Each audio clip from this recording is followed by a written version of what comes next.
En este video seguiremos viendo la parte de teoría de amenazas de seguridad. Lo primero que vamos a ver es lo que es IP spoofing. IP spoofing básicamente lo que es decir, falsificar nuestra dirección para que alguien más piense que tenemos una dirección IP diferente, y lo vamos a hacer para tomar una ventaja de una debilidad que tiene el protocolo TCP. Si recordamos del CCNA, TCP cómo funciona, supongamos que aquí tenemos al usuario con la IP 192.168.1.17 y se va a conectar a un servidor. Ese servidor puede ser lo que sea, con una dirección 192.168.1.100. Lo que hace TCP es el three-way handshake, y eso significa que lo que va a hacer este usuario es mandar un paquete de TCP diciéndole que es un paquete tipo sync. El server lo que va a hacer es mandarle un sync y un acknowledge, y el usuario lo que le va a mandar va a ser un acknowledge. Todo esto, si recuerdan cómo está compuesto el paquete de TCP, lleva un número de secuencia o sequence number. Entonces lo único que necesita el que va a atacar es saber ese sequence number, para que cuando este mande el SYN y este le responda, lo que va a hacer ese de aquí es contestarle con esta misma dirección IP el, el acknowledge, y le va a mandar un reset a este diciendo que viene de acá. Entonces hay programas que puedes bajar de internet para hacer este tipo de cosas, o de hecho tú los puedes desarrollar en C, en el que tú puedes hacer el paquete de tal manera que puedas tomar una sesión de TCP. En ese caso, si nosotros le mandamos al server ese tipo de datos, el server nos va a mandar a nosotros y no a esta computadora esa sesión. Y si por ejemplo es una sesión de Telnet, acabamos de secuestrar la sesión de Telnet. Aquí obviamente, además del programa, debemos de decirle al switch que realmente la 1.17 está en este puerto y no en este puerto, y eso se puede hacer por medio de un gratuitous ARP que le manda esta computadora. Entonces realmente no es tan difícil. Lo único que requerimos es conocer ese número de secuencia de TCP para poder hacer eso. Entonces, o lo tenemos que obtener de alguna manera o lo tenemos que adivinar de cierta manera, y ambas cosas se pueden hacer, como vamos a ver a continuación. Lo que sí debemos de entender hasta este momento es de que se trata el IP spoofing, y es simplemente falsificar la dirección del usuario hacia el servidor para poder tomar la sesión de TCP o poderla secuestrar, o como dicen en inglés, hijack la sesión de TCP. Hay dos tipos de IP spoofing.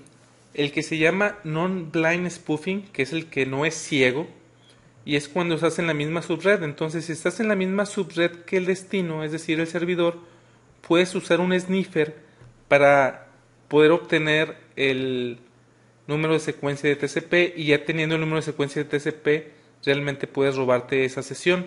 Ese es el que no es ciego, porque puedes verlo. ¿Cómo lo puedes ver? Con un sniffer. Está el blind spoofing, que es el spoofing ciego, que como no estás en la misma red, no puedes ver cómo está el número de secuencia de TCP. Entonces lo que hacen es adivinarlo, y lo hacen por medio de algo que se llama IP source routing. IP source routing es una manera de decirle con un paquete de TCP al ruteador por dónde debe de venir esa dirección IP. Si tú le dices que debe de venir por cierta interfase, le va a creer al paquete si tienes habilitado IP source routing. Como si podrán imaginar, es una mejor práctica no tenerlo encendido. En la parte de IP source routing hay dos tipos: el que se configura como loose y el que se configura como strict. El loose significa que el paquete puede venir por medio de varias interfaces, es decir, una misma dirección la puedo encontrar en la interfase serial, en la interfase serial 2, en la interfase Ethernet 1, etc. Y la strict significa que nada más puede venir de una sola interfaz. Es decir, Si ponemos IP source routing, lo que deberíamos decirle es por qué interfase debe de venir. Claro que si esa interfase es una fase Ethernet que va conectada a un switch, pues ahí cualquier puerto del switch va a estar como válido. Entonces, el usar IP source routing tiene sus ventajas y sus desventajas, y lo que debemos de saber es de que existen dos tipos, el loose y el strict.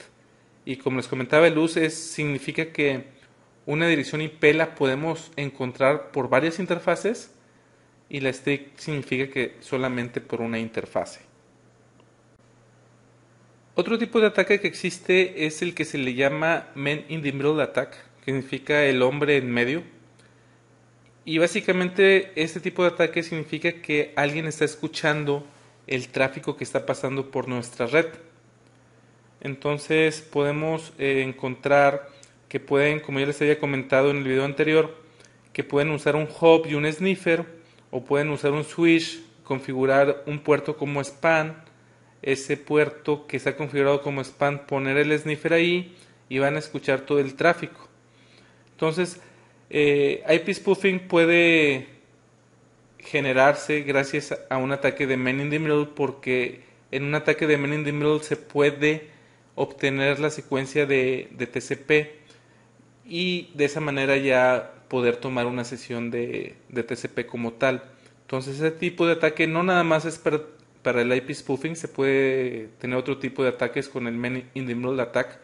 Imagínense, pueden poner un server en medio, pueden hacer lo que quieran, estando escuchando todo el tráfico, pueden tener una gran información disponible para ustedes. Entonces este ataque realmente es muy importante el saber cómo mitigarlo y saber dónde mitigarlo.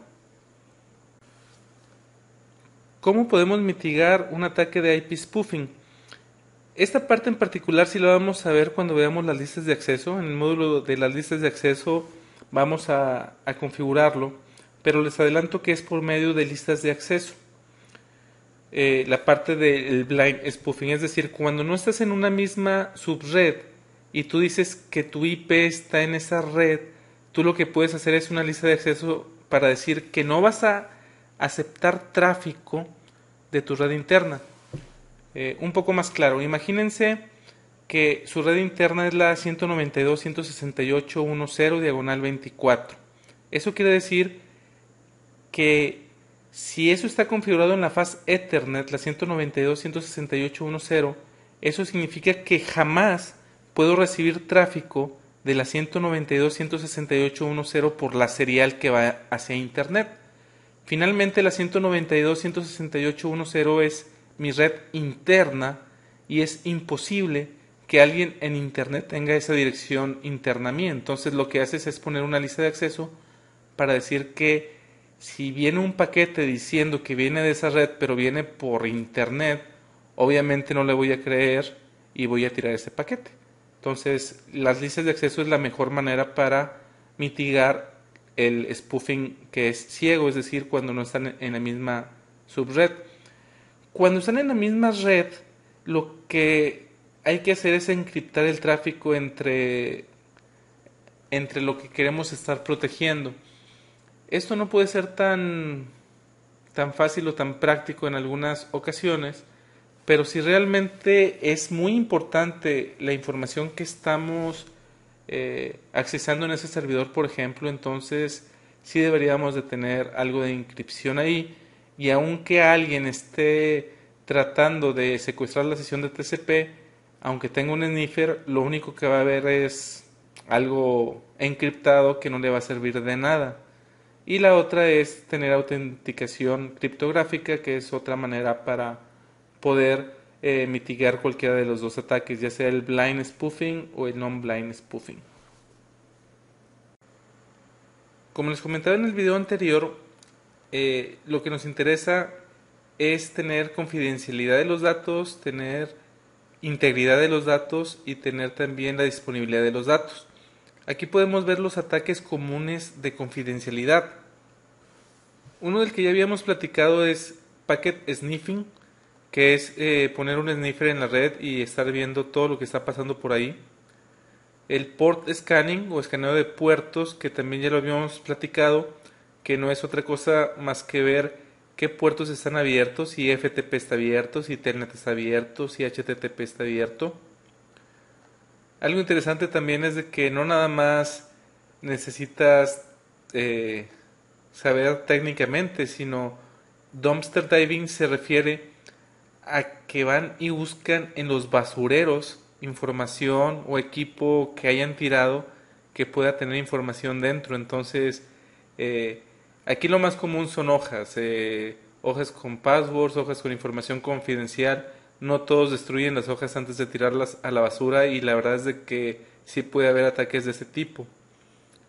Algo más complicado es capturar las transmisiones eléctricas y, por ejemplo, en un cable el poner ahí cierto aparato para ver qué estás transmitiendo, si existe y se puede hacer.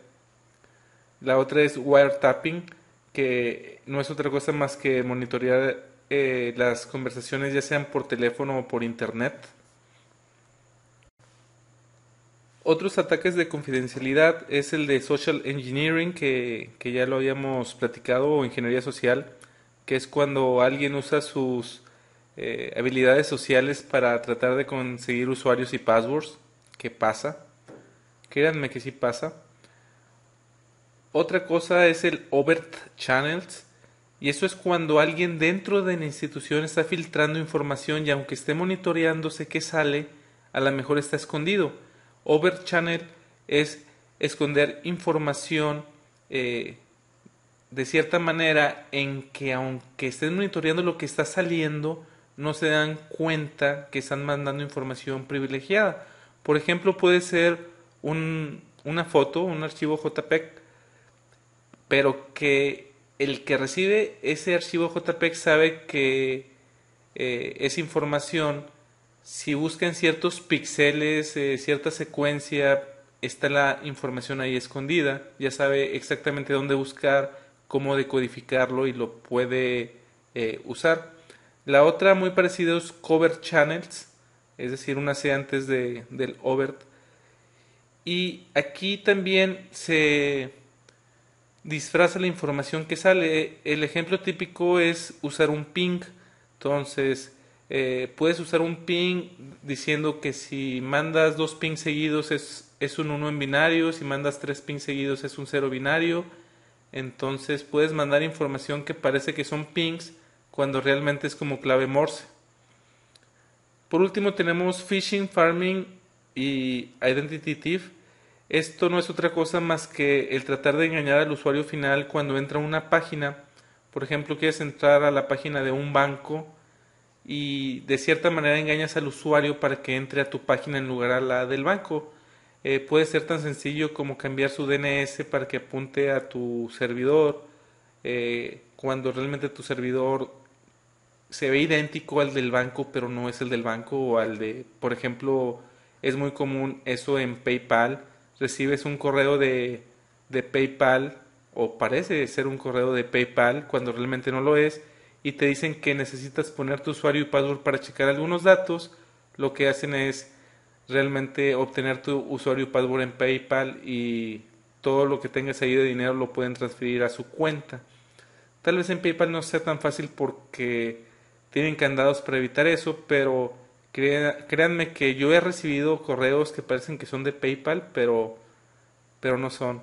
De hecho, al finalizar este video les voy a enseñar un correo que recibí el día de ayer. No fue de PayPal, pero obviamente hay algo detrás de ese correo que van a ver un poquito más tarde.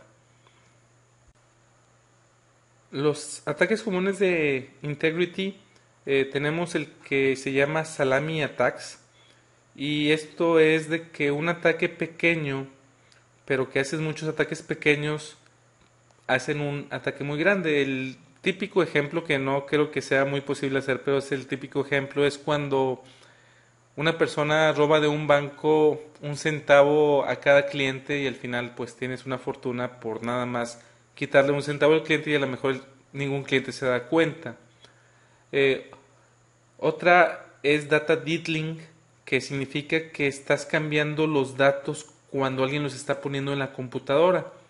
Es decir, si tú tienes un software especializado obviamente y y tú entras a una página del banco otra vez y tú estás transfiriendo dinero, a lo mejor el software es tan inteligente que está cambiando los datos que está mandando el servidor. Cuando realmente tú estás poniendo ciertos datos, realmente estás mandando otros. Entonces los está cambiando mientras que tú los tecleas. Otro ataque es el de Trust Exploits. Y eso es tomar ventaja de una relación de confianza que existe en la red.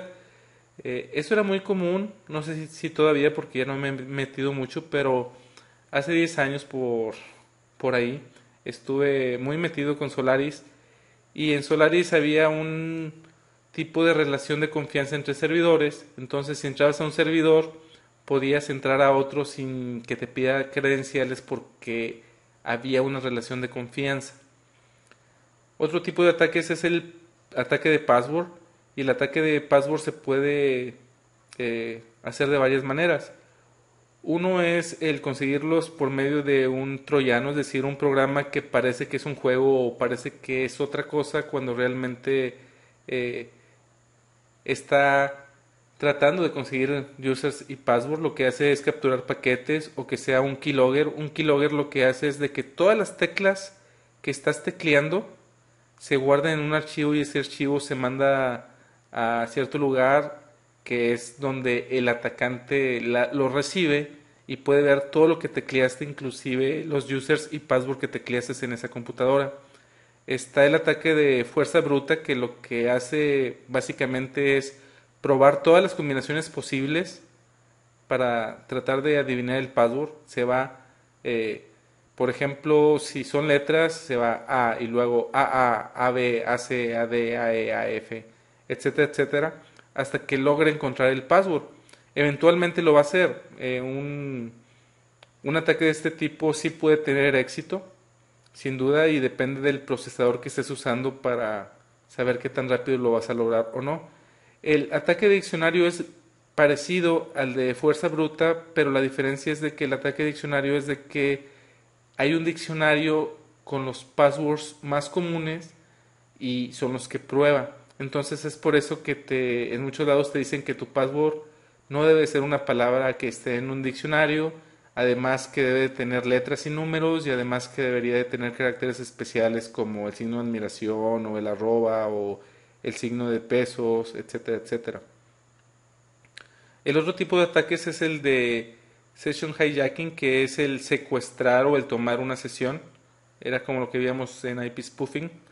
Y es básicamente eso, es tener autorización a información de una sesión válida de computadora que de alguna manera pudiste secuestrar. El ejemplo típico es IP spoofing, cuando puedes tener el número de secuencia de TCP y puedes tomar esa sesión de TCP como tuya.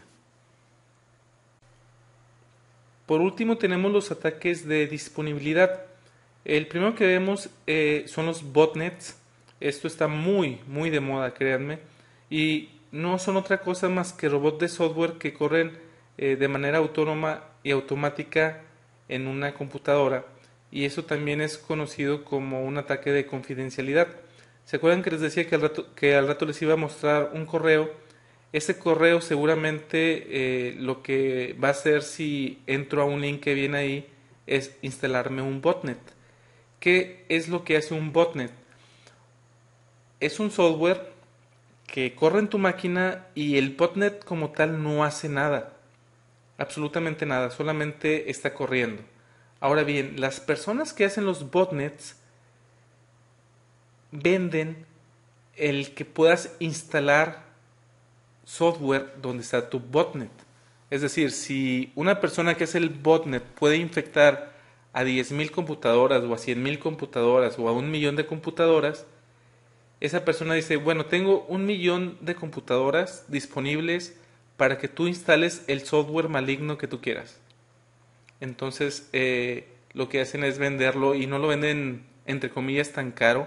Anda de ahí de $100 por cada 1.000 computadoras. Es decir, por $100 ustedes pueden comprar el infectar 1.000 computadoras con el software que ustedes quieran. ¿Qué tipo de software es el que usualmente corren los botnets? está desde el adware, es decir, algo que les va a estar abriendo páginas web que ustedes no abren, o por ejemplo se meten a Google, buscan algo en Google y lo que va a hacer es de que los va a poner en una página que el adware quiere que ponga. Entonces ese es un ataque muy común.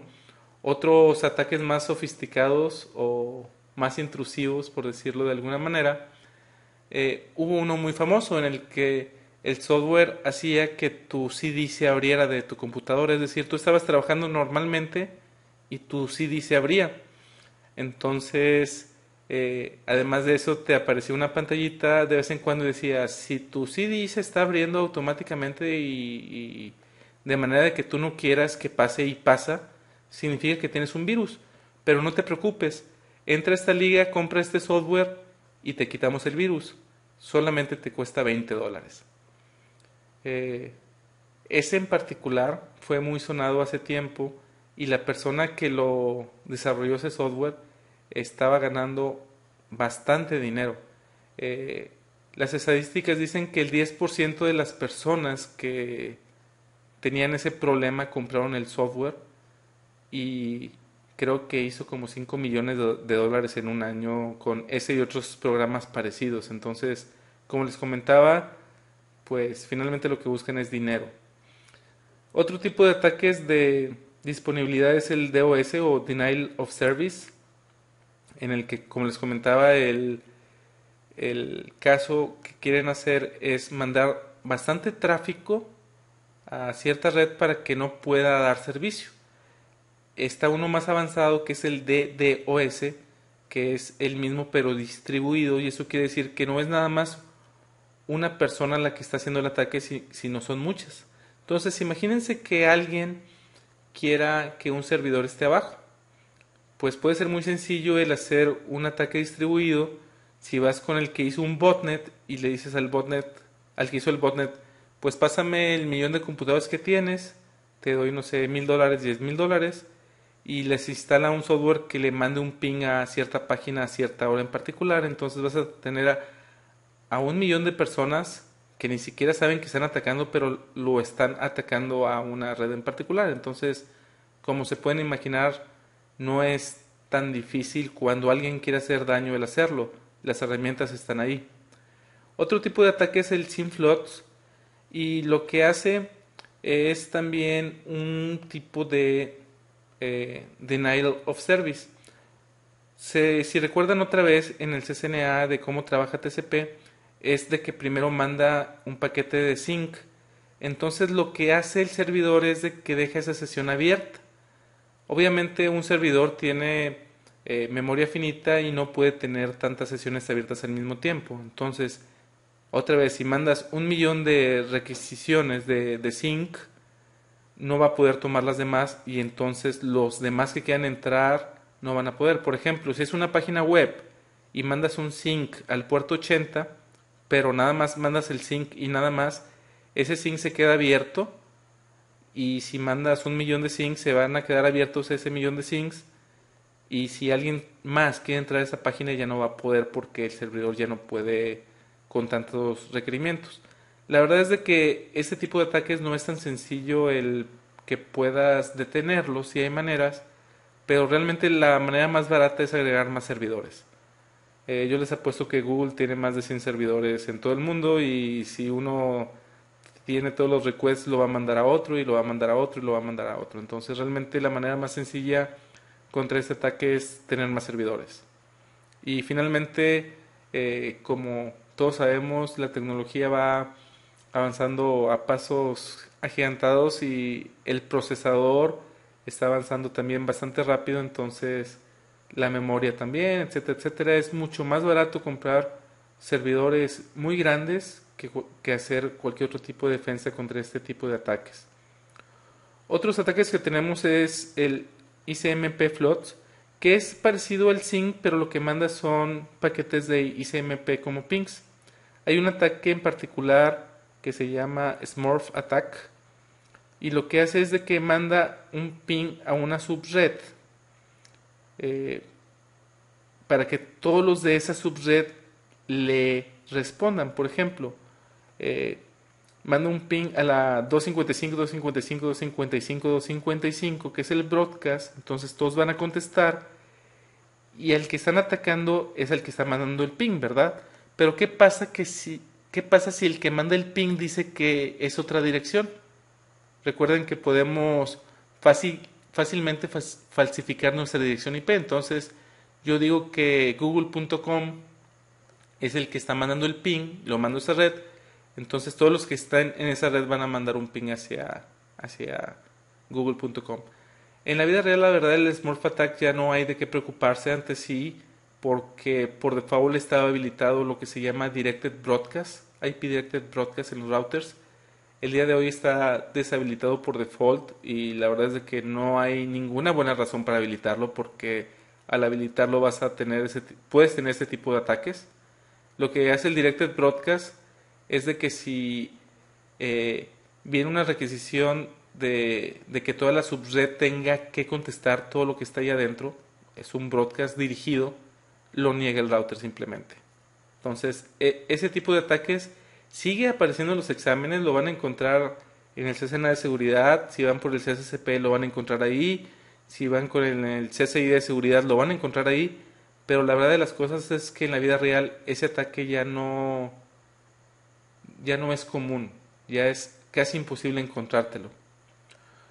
Otro tipo de ataques son los eléctricos, donde puedes mandar más energía de la requerida, que ese es el Power Spike, el Electrical Surge, que es cuando hay energía baja por cierto periodo de tiempo, el Power Fall cuando no hay energía, el Blackout cuando no hay energía, Power Sag, Brownout, todos este tipo de eh, elementos de poder eléctrico simplemente no hay que aprendernos todos, nada más hay que saber de que el poder eléctrico también es importante. Obviamente la manera de mitigarlo es tener UPS, no hay otra. También puede haber ataques en el ambiente, como les comentaba, en un data center la temperatura debe estar controlada y monitoreada, el flujo de aire también, la humedad, estar pendientes de que no vaya a haber un ataque con agua, es decir, imagínense si llueve y lo tienes en el sótano, el data center, y de cierta manera puede llegar el agua hasta allá, pues puede ser una manera en la que pase. Y créanme que 2 veces me ha pasado estar en un site inundado porque está en el sótano y simplemente cae bastante agua y llega hasta ahí el agua.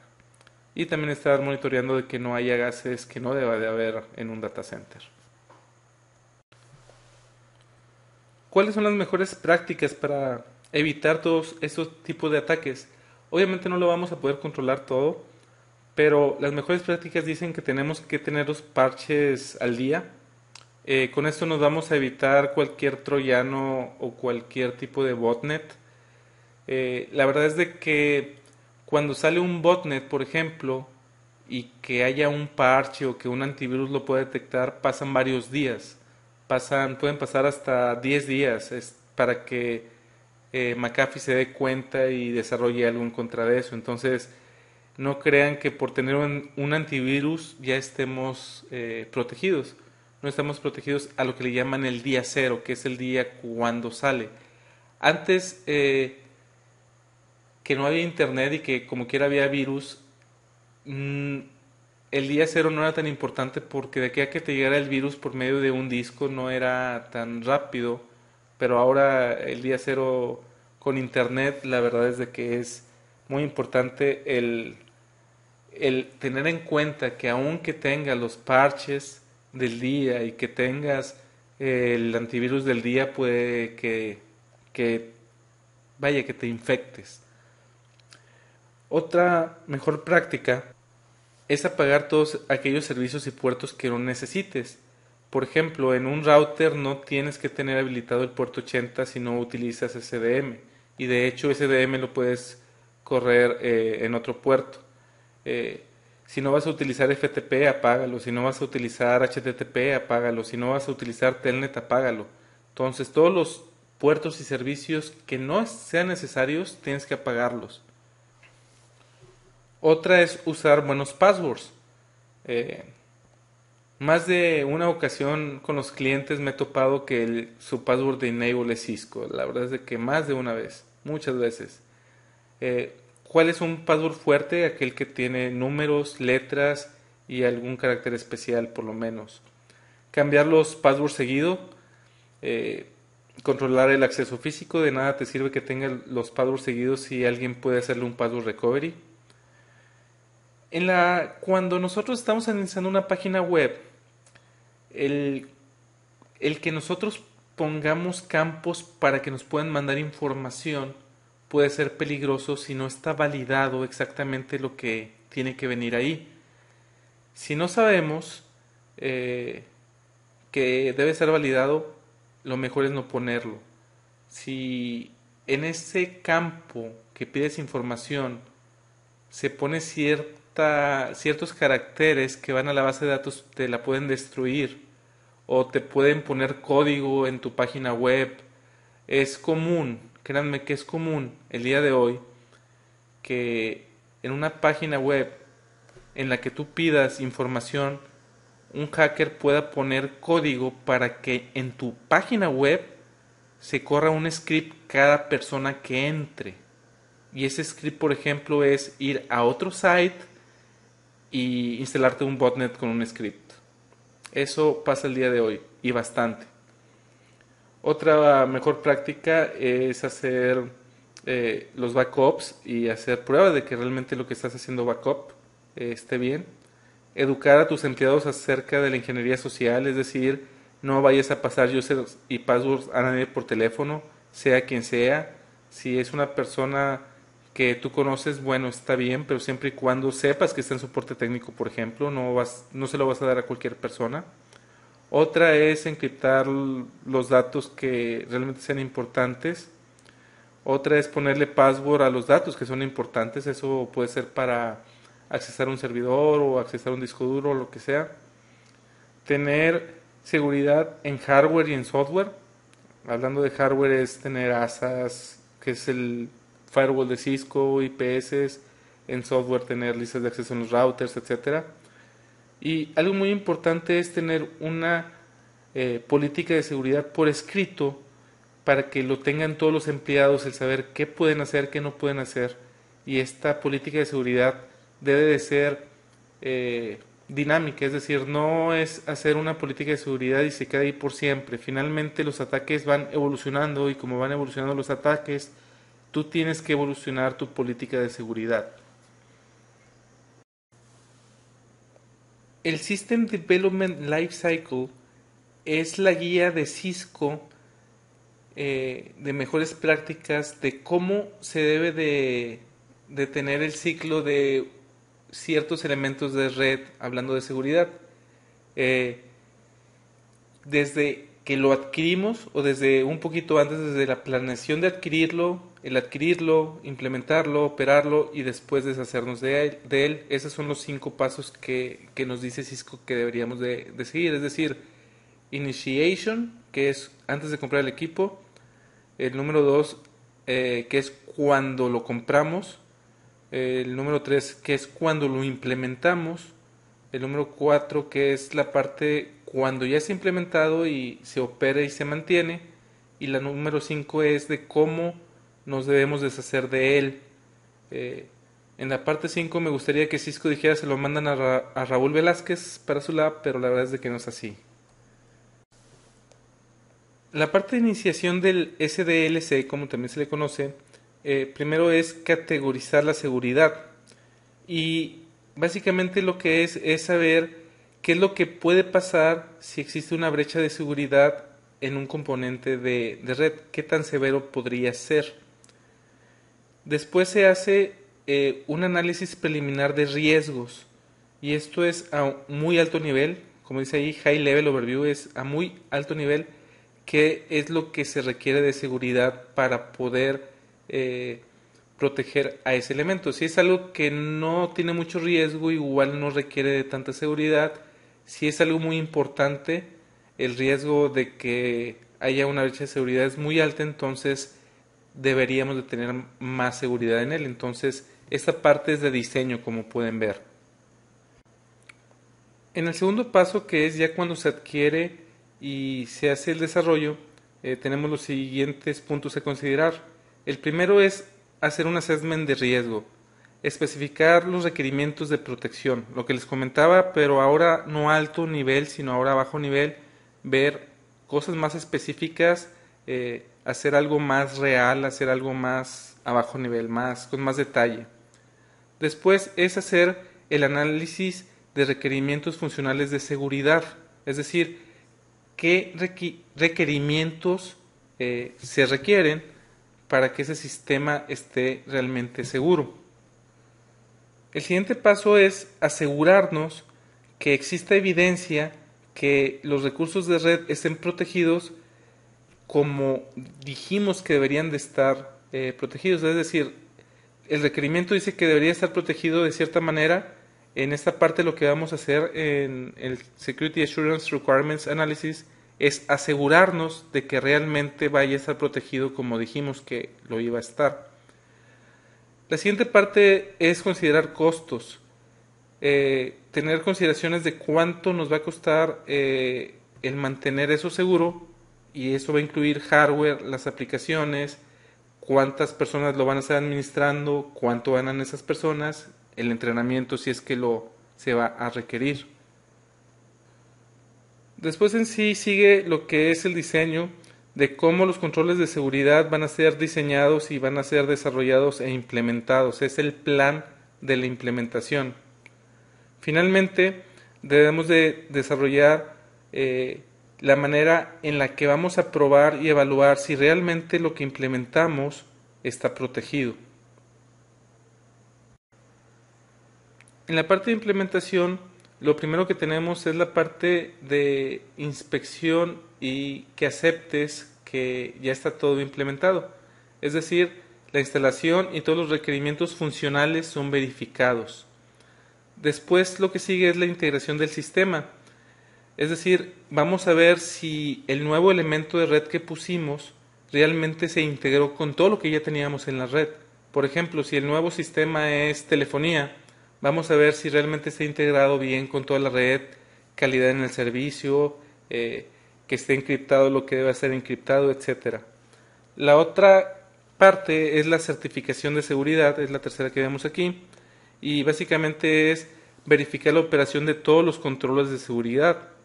Finalmente es la acreditación de la seguridad, y es cuando finalmente se le da a un administrador todos los privilegios para que pueda procesar, para que pueda guardar o transmitir los datos específicos, y es a un administrador o a un sistema. Por ejemplo, hablando de telefonía, es asegurarnos de que el sistema tenga todos los passwords necesarios para poder llegar a donde debe de llegar, que el ruteo esté bien, etcétera. Esa es la acreditación de seguridad como tal. Que un sistema en sí, si ocupa tener una relación de confianza con otro servidor o con otro elemento de red que lo tenga. Esa es la parte de acreditación de seguridad. La parte de operación y mantenimiento, lo que tenemos que tener en mente es de que debemos de tener un control de cambios. Eso ya lo había comentado, pero básicamente es evaluar el impacto cuando hay un cambio en la red, y puede ser un cambio, agregar algo, quitar algo, cambiar una configuración. Entonces el tener un buen control de cambios de configuración nos va a ayudar bastante. Como les comentaba, tiene sus ventajas y sus desventajas, pero créanme que tienen más ventajas que desventajas teniendo un estricto control de cambios. En esta parte también es donde se hace un monitoreo continuo, es decir, continuamente debemos de estar monitoreando que realmente la operación esté funcionando como debería de funcionar. También deberíamos de hacer backups de configuraciones o de información, bueno, no o, sino y, hacer backups de configuraciones, backups de datos, poder hacer el restore de esos backups y verificar que realmente los backups los estamos haciendo de manera correcta. Esa es la parte de operaciones y mantenimiento. Finalmente llegamos cuando la vida útil de cierto elemento de red ya se debe de terminar y nos tenemos que deshacer de él. Obviamente el primer paso es los datos que están dentro de él los debemos de preservar si es que nos interesa. Si es un servidor, por ejemplo, obviamente sí nos va a interesar la base de datos que tenga ahí o todos los datos que tengan ahí. Lo que sí debemos de tener mucho cuidado es que la información ya no esté cuando nos deshagamos de él. Y borrar los archivos realmente no borra los archivos. Es muy sencillo el recuperar datos y simplemente los borras. Lo que deberías de hacer es sobreescribirlos. Al tiempo de sobreescribirlos, ahí sí estás borrando todos los archivos. Entonces hay que tener mucho cuidado cuando tiramos un disco duro porque si no lo hicimos correctamente, la información todavía está ahí, aunque parezca que esté borrada. Y finalmente, para deshacernos del hardware y del software, deberíamos de tener un procedimiento formalizado en el que vengan las reglas de cómo nos vamos a deshacer de él. Entonces, no es tirarlo a la basura, como ya vimos, hay hackers que van y ven en la basura de las corporaciones a ver qué se encuentran, y no es para hacer su lab, es para tratar de conseguir información que les ayude a entrar a la red. Imagínense que tiren un router, que créanme que en Estados Unidos sí tiran roteadores a la basura y después alguien los recoge y los vende en $10 y algunos de esos routers vienen con la configuración y ahí vienen los passwords, viene todo. Entonces realmente debe de haber una manera formal de deshacerte de ese equipo y tirarlos a la basura no es una de ellas. Cisco también recomienda que los que operen la red de seguridad tengan lo siguiente. Número uno, que lo que debe de hacer cada quien esté totalmente separado, es decir, que cada quien tenga sus responsabilidades. Pero también lo que recomienda es de que esas actividades sean rotadas, es decir, si alguien se encarga de los firewalls y alguien más se encarga de los IPS, que se roten cada vez. ¿Por qué la idea de que se roten? Porque así alguien puede ver algo que alguien más no lo había visto, tal vez una amenaza de seguridad, tal vez algo mal en la configuración, etcétera. Que haya una manera confiable de recuperar los datos y que, como ya habíamos comentado, que haya un control de cambios real. Y un control de cambios básicamente lo que es, como les comentaba, es antes de hacer cualquier cambio en la red, ya sea agregar, quitar o cambiar algo, se revise. Y no nada más que lo revise una persona, porque esa persona no puede tener toda la información de toda la red, sino que la revisen todas las personas involucradas en la red. Es decir, si vas a cambiar algo en el firewall, a lo mejor al tiempo de poner una regla estás negando el tráfico de otra cosa, o tú quieres negar un puerto que crees que debería de estar negado, pero no estás tomando en cuenta que a lo mejor lo usa telefonía o lo usa cierta aplicación. Entonces, es la desventaja que les comentaba en un control de cambios, de que el hacer un pequeño cambio tal vez tome tiempo el hacerlo, pero es una muy buena idea el hacerlo porque te vas a asegurar de que la red va a seguir funcionando al tiempo de hacer un cambio. Algo importante también que recomienda Cisco es hacer evaluaciones de la seguridad. ¿Qué es lo que nos pide hacer? Número uno, crear un baseline. Un baseline es el tener una foto de cómo está la red y cómo está funcionando correctamente la red. Un baseline puede ser un diagrama acompañado de todas las configuraciones, de todos los requerimientos, etcétera. Es crear el cómo debe de estar la red. Ese es un baseline. También nos recomienda crear estrategias para poder identificar cuáles partes de nuestra red pueden estar inseguras o que tengan algo que sea débil. Puede ser software, puede ser hardware, puede ser configuración, puede ser tan fácil como lo que comentábamos de que usamos TCP y ese por default puede ser un problema si no tenemos la seguridad necesaria para que no nos puedan tomar sesiones de TCP, por ejemplo. También nos dice que en una evaluación de seguridad debemos de hacer análisis de riesgos, hacer un análisis de costo-beneficio. Eso se refiere a que cuál es el costo de asegurar una red contra el beneficio de asegurar esa red, o tal vez no sea toda la red. Por ejemplo, ¿cuál es el costo para poder asegurarme de que este servidor esté totalmente seguro y cuál es el beneficio? Si es un servidor que realmente no importa mucho, tal vez no sea pertinente el tener toda la seguridad posible en él, solamente una parte. Entonces, el hacer un análisis de costo-beneficio también es muy recomendable hacerlo por elemento.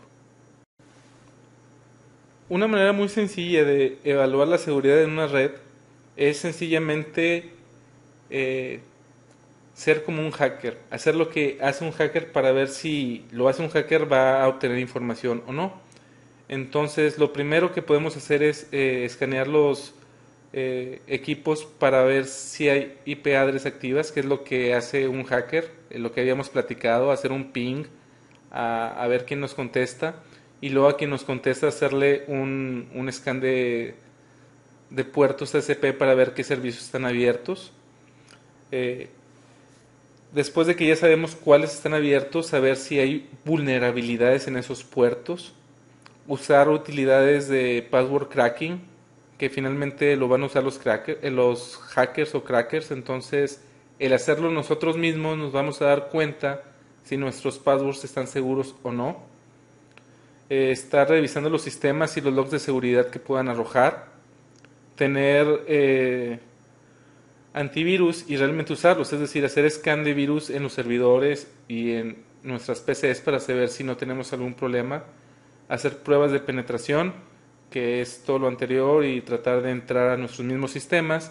Otra cosa que no habíamos platicado es el tener access point piratas, y créanme que tal vez no sea muy común, pero sí me he encontrado en lugares donde ponen access point piratas y tal vez no lo hagan porque quieran hacer un daño. Simplemente imagínense que una persona se compra su Linksys porque quiere tener una red inalámbrica en su oficina, porque en su oficina tal vez no tengan redes wireless. Entonces lo que hacen es ponen su access point, lo ponen como default gateway, entonces ya pueden andar con su computadora wireless, pero por lo regular esas personas que se compran y lo ponen no saben mucho de redes y dejan la autenticación abierta. Entonces cualquiera que esté ahí con una computadora que tenga tarjeta inalámbrica va a poder entrar a la red sin credenciales. Entonces también es una muy buena idea el estar buscando redes wireless para ver si alguien no puso un access point pirata. Un poco más a detalle lo que es el ping sweep es, como les comentaba, para saber cuáles hosts están vivos, es decir, cuáles sí contestan el ping. ¿Y para qué nos va a servir el port scan? Es para identificar el sistema operativo, para identificar cuáles puertos o servicios están abiertos, y sabiendo qué puertos y servicios están abiertos, saber qué vulnerabilidades tiene. Es decir, si sé que el puerto, no sé, 1768 está abierto y es una máquina que está corriendo Windows Server, sé que tiene una vulnerabilidad y sé cómo atacarlo. Entonces, eso es lo que obtenemos con el ping sweep y con el port scan. Finalmente aquí está listado algunas herramientas que tenemos en las que podemos usarlas para dos cosas. Una, para evaluar la red, y dos, para atacar la red. Algunas son gratis, algunas no lo son. Les recomendaría que las vieran, no porque se las preguntaran en el examen. En el examen nada más pudieran poner el nombre como herramientas, pero no exactamente qué hacen. Entonces, si las buscan en Google, cualquiera de estas las van a encontrar. SolarWinds, la última, es muy poderosa, pero también es muy muy cara. Pero la verdad es de que para un administrador de seguridad es muy bueno tener el SolarWinds. Y como les comento, la mayoría de estas son gratis, deberían de verlas. Para aquellos emprendedores o que tienen ya su propio negocio, una manera bien sencilla de vender seguridad a una empresa es tener este tipo de herramientas y demostrarle al que administra la red, o si hay alguien que administra la parte de seguridad de la red en particular, llevar esas herramientas y decirle, mira, te voy a hacer un assessment de seguridad gratis para saber qué tan bien estás o no.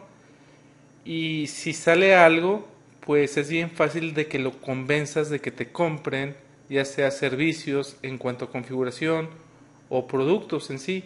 Entonces, para aquellos emprendedores, la verdad es de que esa es una muy buena idea que les puedo dar para hacer dinero, el simplemente atacar una red, claro, diciéndole, oye, ¿cómo ves? Te voy a hacer una señal de seguridad, la voy a atacar a esta hora que no tienes tráfico y demostrarte que tu red no es segura y te puedo ofrecer servicios para que sí sea segura.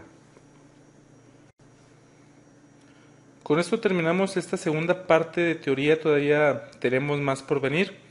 Eh, Les quiero volver a comentar lo que les dije cuando terminó la primera parte de la teoría, que es muy importante para el examen.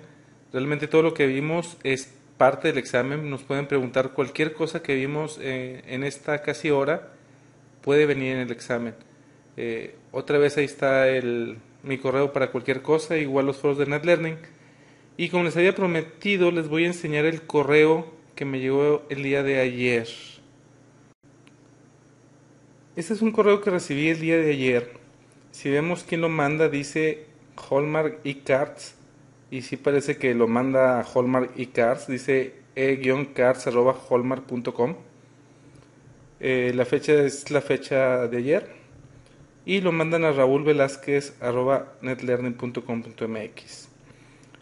El correo, si lo vemos un poco más arriba, viene el logo de Hallmark, viene la parte de Shop Online, Hallmark Magazine, bla bla bla. Y me dice, ¿has recibido una postal de Hallmark? Hola, ¿has recibido una postal de Hallmark? Mariana te ha enviado una postal. Para ver la postal, haz clic aquí. El primer indicativo de que este correo es medio extraño es de que yo no conozco a nadie que se llame Mariana. Más aún, si me fijo aquí y le doy en la parte que dice clic aquí, podemos ver acá abajo, en esta parte de aquí, vamos a ver que dice que nos va a redireccionar a la página 72.29.71.215 /hallmark/postal php. La verdad es de que la dirección 72.29.71.215 ya la busqué y esa dirección no es de Hallmark. Entonces, si le doy clic aquí, seguramente hay un script y me va a instalar algo en mi máquina. ¿Qué va a ser? ¿Va a ser un botnet? ¿Va a ser un troyano? ¿Va a ser un backdoor? No lo sé. No le voy a dar clic. Desde el iPhone lo que hice fue tratar de entrar ahí y la verdad es de que lo que me apareció era de que era un script y que no lo podía ejecutar. Más abajo tenemos hallmark.com y si se fijan abajo a la izquierda sí dice hallmark.com. En este sí podría confiar, darle clic. Privacy Statement también es de hallmark.com. Customer Service también.